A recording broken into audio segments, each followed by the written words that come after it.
Meus irmãos, para a exposição da palavra do Senhor nessa noite, eu os convido que abram suas Bíblias no Evangelho de Jesus Cristo, segundo escreveu Mateus. Nós leremos o capítulo 12, os versos de 15 a 21. Evangelho de Mateus, capítulo 12, versos de 15 a 21. Diz assim a palavra do nosso Deus: Mas Jesus, sabendo disto, afastou-se dali. Muitos o seguiram, e a todos ele curou, advertindo-lhes, porém, que o não expusessem à publicidade, para se cumprir o que foi dito por intermédio do profeta Isaías: Eis aqui o meu servo, que escolhi, o meu amado, em quem a minha alma se compraz. Farei repousar sobre ele o meu espírito, e ele anunciará juízo aos gentios. Não contenderá, nem gritará, nem alguém ouvirá nas praças a sua voz. Não esmagará a cana quebrada, nem apagará a torcida que fumeia, até que faça vencedor o juízo. E, no seu nome, esperarão os gentios. Vamos orar mais uma vez? Senhor, pedimos agora que nós nos colocamos diante da Tua palavra, para a exposição dela, para receber de Ti a instrução, a santa instrução para a nossa vida. Pedimos que o Senhor nos dê a capacidade de nos atentarmos, que o Senhor nos dê a graça, Senhor, o privilégio de percebermos as profundas maravilhas da Tua lei, Senhor. Que o Teu Espírito possa abrir o nosso entendimento nesse momento. Em nome santo de Jesus que nós oramos. Amém. Está chegando, meus irmãos, a época em que nós ligaremos a nossa televisão e veremos uma série de candidatos, um após o outro, fazendo promessas atrás de promessas. A eleição vem aí e, mais uma vez, a gente também aguarda uma grande polarização no nosso país, infelizmente. Nós veremos os indivíduos prometendo aquilo que não podem cumprir, por vezes veremos eles manifestando ser quem eles não são. No fim das contas, nós precisamos tomar cuidado, porque às vezes nós depositamos a nossa esperança em indivíduos assim. Nós depositamos a nossa esperança naquilo que não nos pode dar esperança. Eles nos prometem salvação e às vezes a gente pensa que realmente a salvação está por aí. Por meio dos seus profetas, dos quais Isaías é parte, o Senhor anunciava que a salvação, ela não viria por meio de indivíduos qualquer, ela não viria por meio de indivíduos relacionados à política, não. A salvação viria pelo Messias prometido de Deus, e ele inicialmente não viria cumprir uma agenda terrena, mas viria cumprir a agenda dos céus. Nestes versos nós vemos que o Messias chegou para cumprir as tais promessas de Deus. E veja, Mateus ele escreve a um público judeu, justamente, ele tem como um de seus objetivos principais confirmar a este público que Jesus é esse Messias prometido por Deus desde os tempos do Antigo Testamento. Para isso, no capítulo 12, ele vem contrapondo, e no livro todo, de modo geral, ele vem contrapondo a figura de Jesus à figura dos líderes judaicos. Ele vem contrapondo o reino dos céus ao reino dos homens. Nesse sentido, então, Mateus conta sobre um dia em que Jesus e os seus discípulos, em determinado momento, sentiram fome. Não era um dia qualquer, era o sábado, o dia do Senhor, reservado nos tempos do Antigo Testamento para o descanso, para a adoração, para que o povo então se dobrasse ali diante do Senhor. E Jesus e seus discípulos famintos pararam para comer espigas, para colher espigas e depois comê-las. Os fariseus, vendo isso, se escandalizaram. Disseram: como vocês podem fazer algo assim? Como vocês podem descumprir o quarto mandamento? Jesus então lhes explicava que havia alguns tipos de trabalhos que poderiam ser realizados nesses dias. Os trabalhos que exigiam alguma carência, urgência ou inadiabilidade, aquilo que a gente conhece como as obras de necessidade e de misericórdia. Para provar o que Jesus dizia, então ele vai à sinagoga desses fariseus e ali ele cura um homem que tinha a mão ressequida. Dessa forma, Jesus lhes ensinava não só acerca do quarto mandamento, mas ensinava também acerca do sexto mandamento. Aquele que diz que nós não devemos assassinar injustamente o nosso próximo, não devemos matar injustamente o nosso próximo. Jesus, preservando a vida daquele homem por meio da cura efetuada, lhes dava um bom exemplo de como cumprir não só o quarto, mas também o sexto mandamento. Mas esses fariseus, eles impiedosos, conspiravam contra ele, como destaca o verso 14 do capítulo 12. Factualmente, meus irmãos, como Mateus inevitavelmente nos apresenta nesse capítulo, os fariseus, eles são impiedosos, eles são incoerentes, eles são iníquos. Mas o Messias não. O Messias prometido de Deus não. Ele se distingue destes homens. Nestes versos que nós lemos, Mateus o apresenta como sendo humilde e misericordioso, mas também poderoso e vitorioso.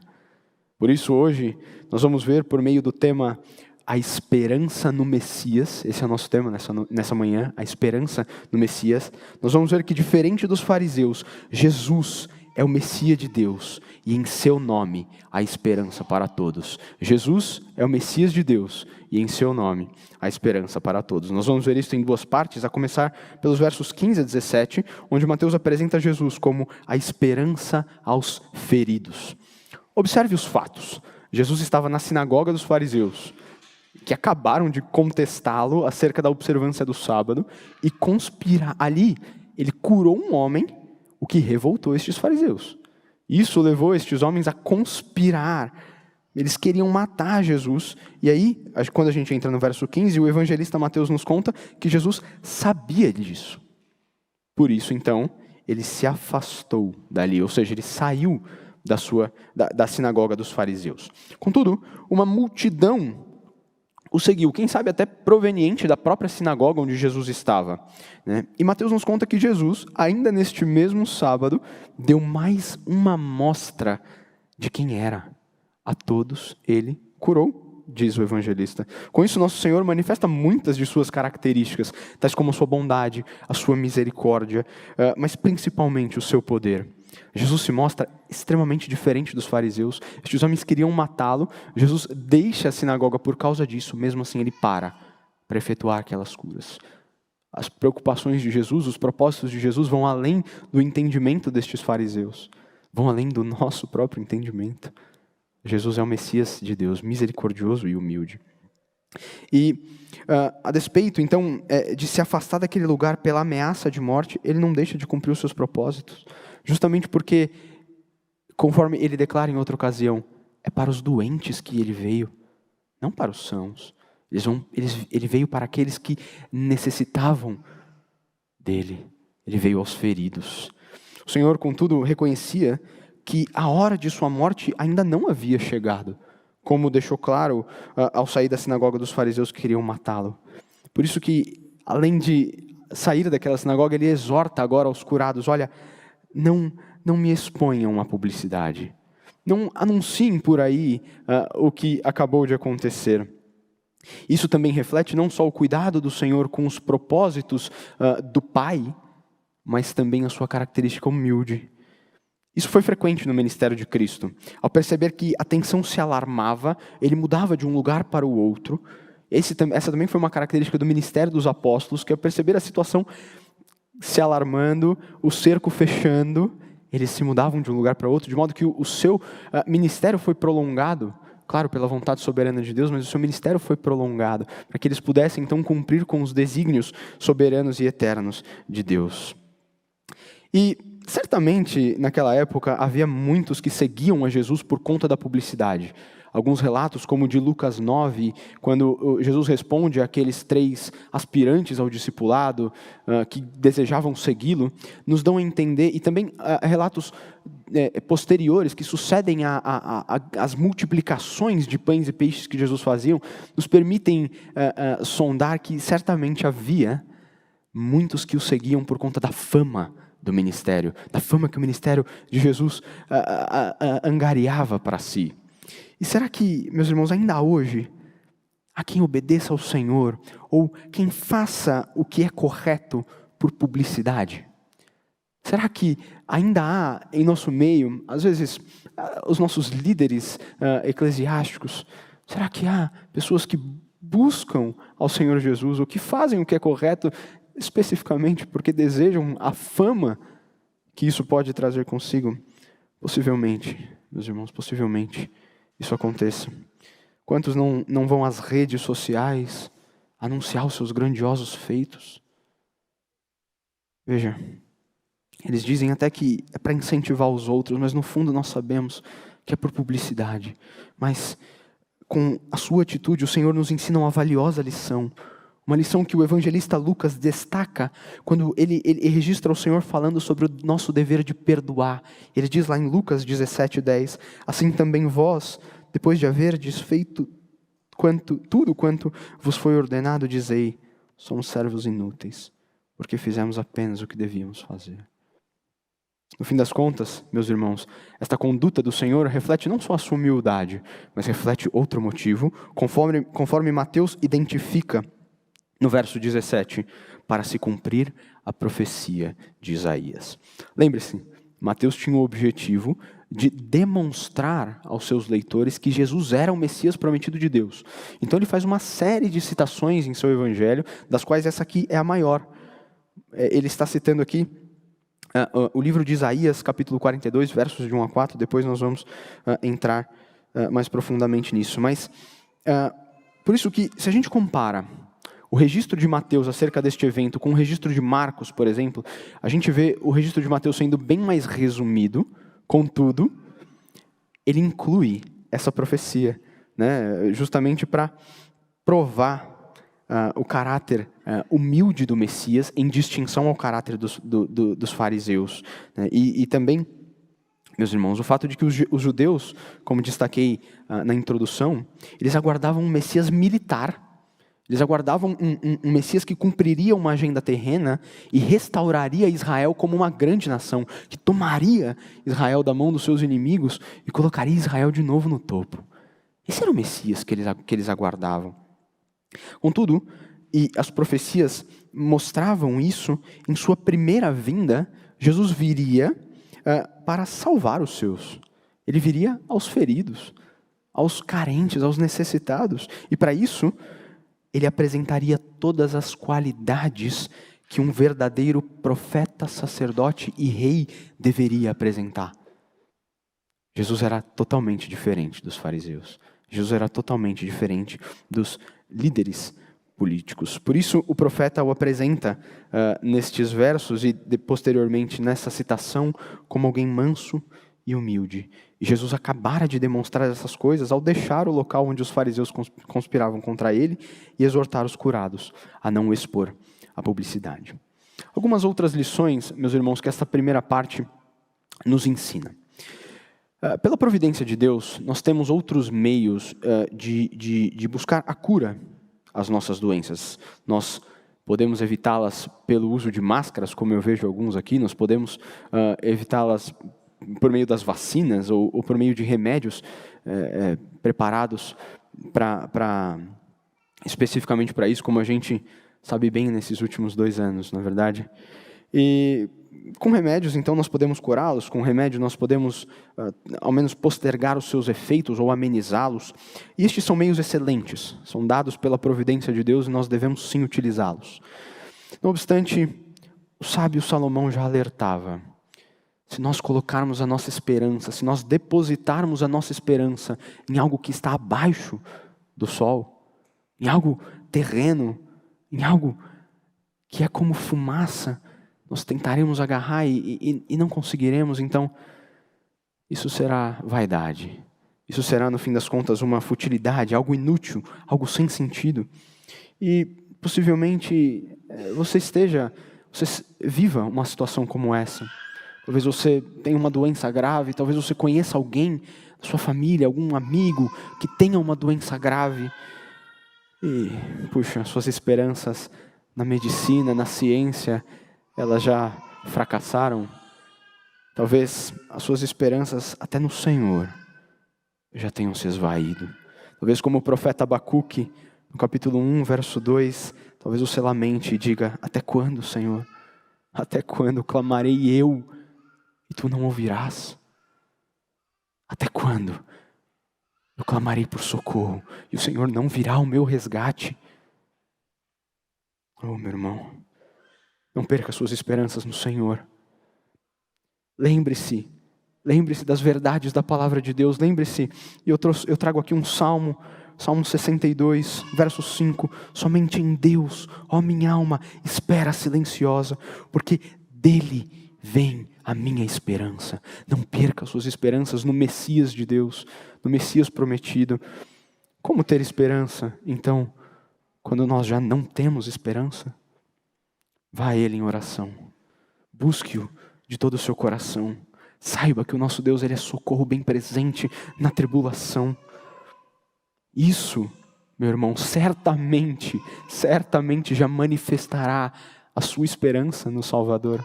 Já manifestará a sua esperança no Messias. Nenhum problema, meus irmãos, é grande demais para o nosso Salvador e nem pequeno demais. Não se constranja. Você pensar que esta situação, esta tribulação, ela não merece ser levada ao Senhor. Isso serve também para vocês, crianças. Possivelmente vocês vivam problemas também. Talvez vocês olhem para os problemas dos seus pais ou dos irmãos mais velhos da igreja. Pensem, puxa, meu problema não é digno de ser levado ao Salvador. Mas não se engane, criançada.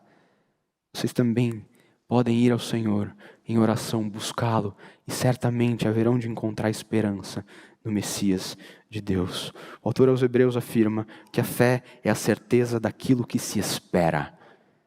No fim das contas, a fé é a concretização da nossa esperança. Nós esperamos num Deus que pode nos atender, e Ele o fará, se este for o melhor para nós. Creia nisto. Contudo, meus irmãos, sempre que uma cura aparece nos evangelhos, sempre que uma doença é retratada, ela é um sinal de um problema maior. Ela é um sinal de um problema que desde os tempos em que pecado faz parte da história, ela é um sinal de que este é um mundo quebrado por conta do pecado. Por isso que a profecia acerca de Cristo como servo sofredor, profetizado por Isaías, não se limita apenas a apresentar um ministério de cura do servo sofredor, o ministério de cura de Jesus. E Mateus também, ele não se limita a apresentar Jesus como esperança aos feridos, aos doentes, como nós vimos nessa primeira parte. Mateus também o apresenta como a esperança aos gentios, como a esperança a todos os povos, às outras nações. E é isso que nós vamos ver na segunda parte desta exposição. Então, veja a profecia de Isaías. Vamos a Isaías, capítulo 42. Mantenha Mateus também aberto. Livro do profeta Isaías, capítulo 42, versos de 1 a 4. Nós vamos lê-la em seu contexto original, que diz assim, a palavra de Deus: Eis aqui o meu servo, a quem sustenho, o meu escolhido, em quem a minha alma se compraz.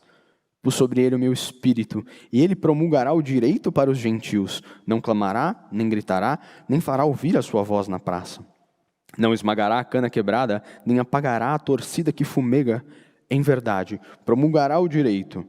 Não desanimará, nem se quebrará, até que ponha na terra o direito, e as terras do mar aguardarão a sua doutrina.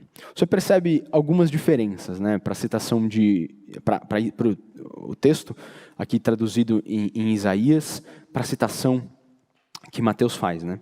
Por meio de sua citação, meus irmãos, Mateus ele quer mais uma vez demonstrar a tensão que ele vem trazendo em seu evangelho, demonstrar mais uma vez essa tensão entre o reino dos céus e o reino dos homens, entre Jesus, o Messias prometido de Deus desde os tempos do Antigo Testamento, e os líderes judaicos da época.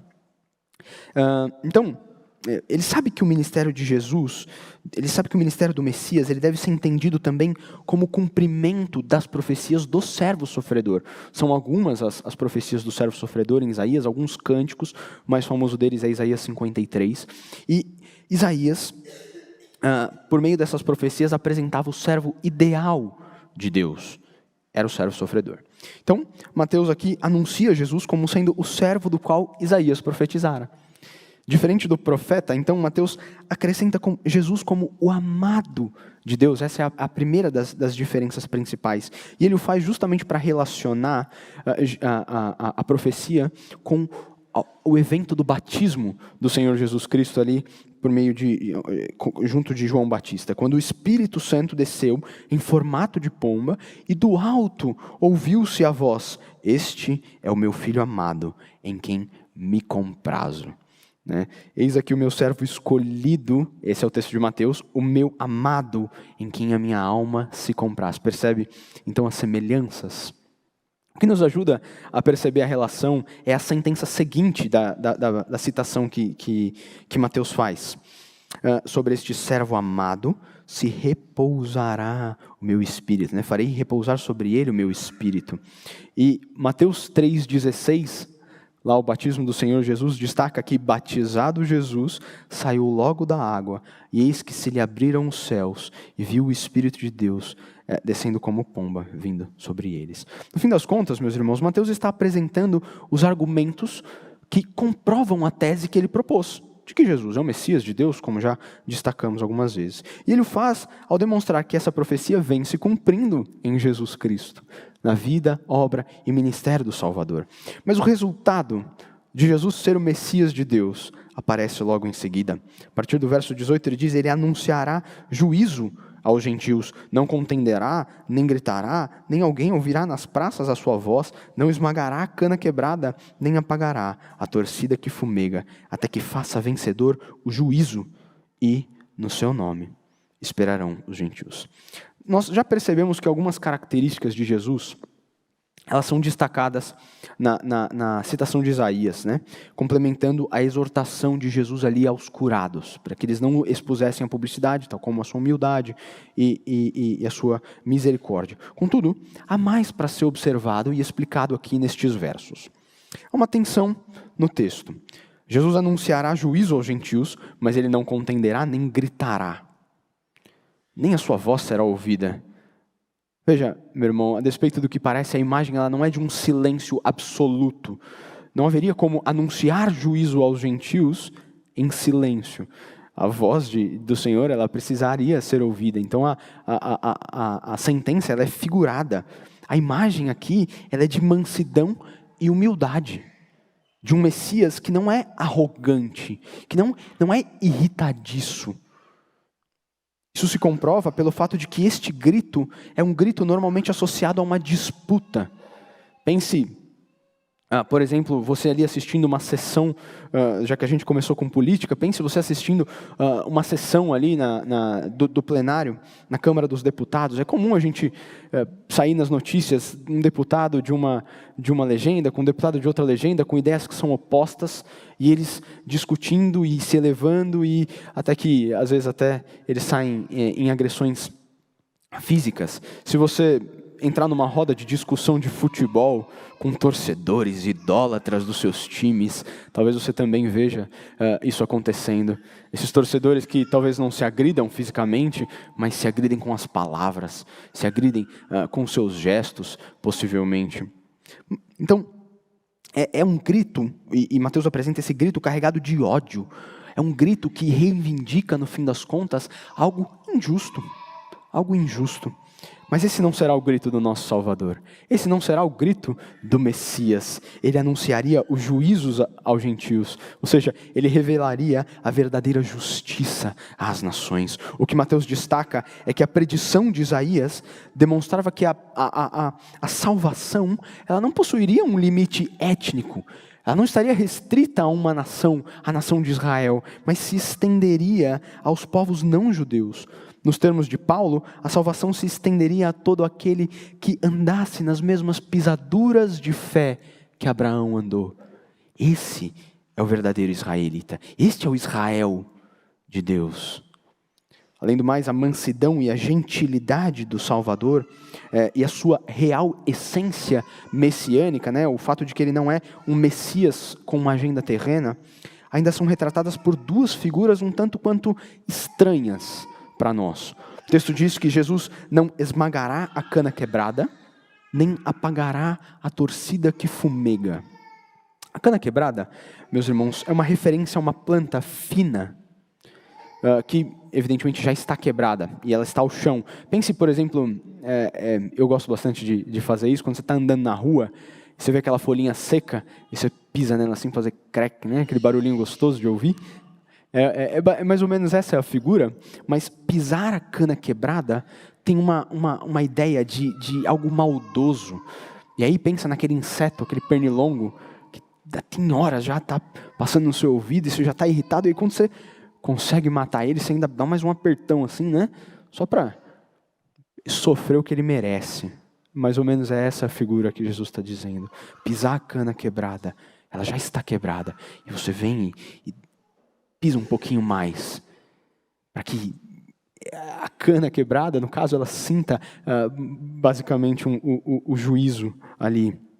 Então, e a torcida que fumega, ela faz referência a um pavio que está soltando fumaça ainda, né? Ele já não tem fogo, mas ele está soltando fumaça de modo que apagá-lo é fácil. Isso é muito comum em festas de aniversário, né? Você sopra a vela do bolo e aí você vai lá e dá uma apertadinha e apaga esse pavio. A figura, ela tem a mesma intenção, que é demonstrar a maldade em cima de algo que já é frágil, de algo que já não está em condições adequadas.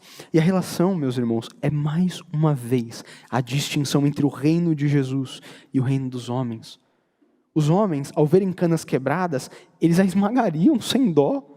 Ao verem pavios fumegantes, eles apagariam, sem nem se preocupar. Eles preferiam, como a gente viu, como mencionei há pouco, eles preferiam ver um homem com uma mão ressequida sofrer ao curá-lo. Eles preferiam ver Jesus e os seus discípulos passarem fome, ao por misericórdia alimentá-los. Estes homens eram assim. Jesus os confronta dizendo, olha, vocês não curariam um homem, imagem e semelhança de Deus, criação valiosa do Senhor, mas se o seu jumento caísse na vala, você retiraria. Estes homens, eles são impiedosos, e essa é a figura que Mateus aplica aqui. A obra de Cristo, meus irmãos, ela não seria caracterizada pela destruição, ela não seria caracterizada pela vingança, ela seria caracterizada pela mansidão, pela bondade do Salvador, pela bondade do Messias. Se os reis da terra e os seus exércitos, eles vão às nações e não se preocupem em banhá-las de sangue, esse não é o Messias prometido. Esse não é o Senhor Jesus. Ele não é como estes reis tiranos dos nossos tempos. Não é. Ele não esmagaria a cana quebrada. Ele não apagaria a torcida que fumega. Não. E meus irmãos, a coisa é completamente diferente. Se nós vamos alguns capítulos à frente em Isaías, nós vamos lá ao capítulo 53, outro dos cânticos do servo sofredor, nós vemos no verso 5, que o Senhor seria traspassado pelas nossas transgressões, ele seria moído pelas nossas iniquidades. Depois no verso 10, o texto diz, todavia ao Senhor agradou moê-lo, fazendo-o enfermar. Ele não só não moeria a cana quebrada, mas ele foi moído por canas quebradas como eu e você. Esse é o Salvador. Esse é o Messias prometido de Deus. O caráter que Jesus apresenta nestes versos representa, como já destaquei muitas vezes, a tensão entre o reino dos céus e o reino dos homens. O caráter de Jesus manso e humilde é contraposto ao caráter arrogante e impiedoso dos fariseus. Mas isso implica em uma lição valiosíssima para nós. Jesus, com a sua forma de viver e agir, com os seus propósitos que não se abalam pelas circunstâncias dessa vida, ele manifesta o caráter do reino por vir. Da mesma forma nós, meus queridos irmãos, nós precisamos viver de modo que os nossos atos e o nosso caráter tornem visível, manifestem a contraposição que há entre o reino dos céus e o reino dos homens. Isto também é parte do que significa ser testemunha do nosso Senhor. Também é parte. Porque A palavra precisa ser pregada, precisa ser anunciada com as nossas bocas, precisa ser ouvida para que haja fé e para que os eleitos então invoquem ao Senhor Jesus. Tendo dito isto, talvez você possa estar pensando, mas espera aí, agora mesmo você comentou que Jesus ele exortou os curados da época para que não o exortassem à publicidade, e você está me dizendo que eu devo viver de modo que o nome de Jesus seja conhecido. Como assim? Alguma coisa não caminha bem aqui. Meus irmãos, mesmo que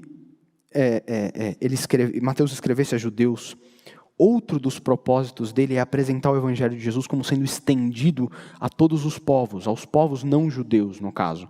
Tanto é que o livro culmina com a ordem aos discípulos, com a ordem para os discípulos de irem e fazerem discípulos de todas as nações. De fato, meus irmãos, naquelas circunstâncias em que Jesus deixou a sinagoga, curou, a hora do Messias, a sua hora de ser entregue à cruz do Calvário, de se entregar na cruz do Calvário, melhor dizendo, não havia chegado. Mas ela chegaria. Anuncia que o profeta e replica Mateus, até que faça vencedor o juízo. Existe um prazo de validade.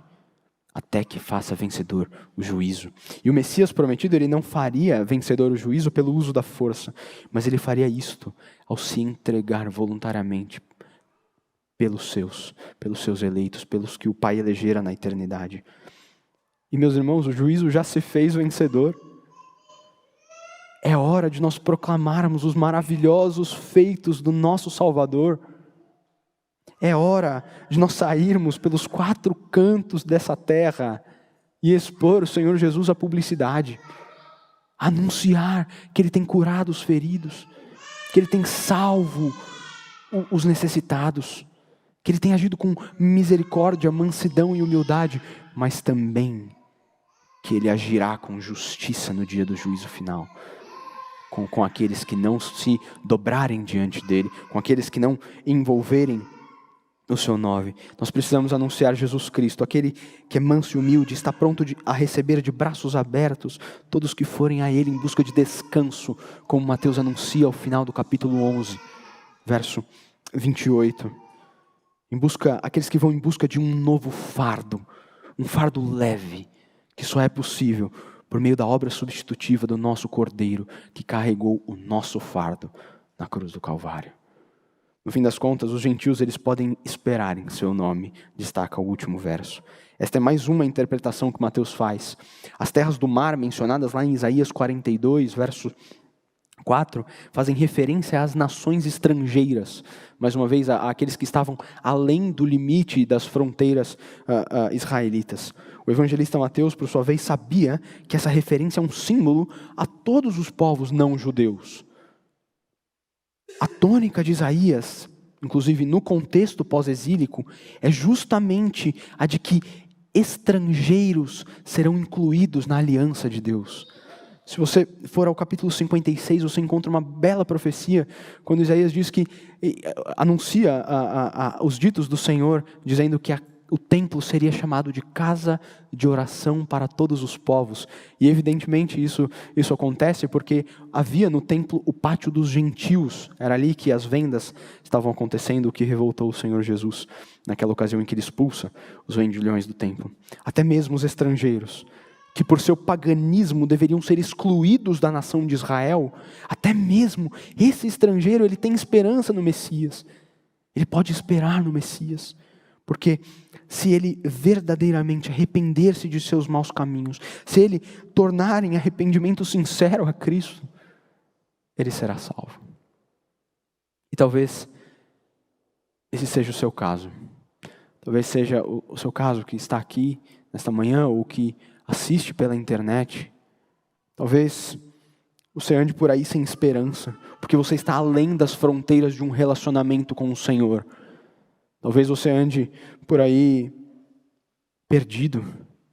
Saiba, em Cristo há esperança a você. Em Cristo, sinceramente arrependa-se de seus pecados, volte ao Senhor. Invoque-o como Senhor de sua vida. E você será salvo. É somente por meio da obra graciosa do Senhor Jesus na cruz do Calvário, por meio da obra substitutiva do nosso Cordeiro, do Messias prometido de Deus, que isto é possível. Concluindo, meus irmãos, este é o Messias de Deus. Este é o Messias prometido por Deus, manso e humilde, mas poderoso e vitorioso. Ele veio aos feridos, trouxe salvação aos marginalizados. Ele é esperança aos doentes. Ele é esperança aos estrangeiros. Ele é esperança para nós, meus irmãos, em quaisquer circunstâncias das nossas vidas. Jesus Cristo, de fato, é o Messias prometido por Deus desde os tempos do Antigo Testamento. Mas as promessas acerca do Messias, elas não terminaram. Ele mesmo, como o profeta adequado que foi, anunciou que ele voltaria. Dessa vez, como justo juiz, que vem para julgar adequadamente a todos. Jesus Cristo, meus irmãos, e João também viu e ouviu da própria boca de Jesus Cristo as promessas de sua segunda vinda, e ele registrou em Apocalipse, capítulo 22, verso 7. Eis que venho sem demora. Bem-aventurado aquele que guarda as palavras da profecia deste livro. Bem-aventurado será você, se você reconhecê-lo como o Messias prometido de Deus. Você aguardá-lo até a sua segunda vinda.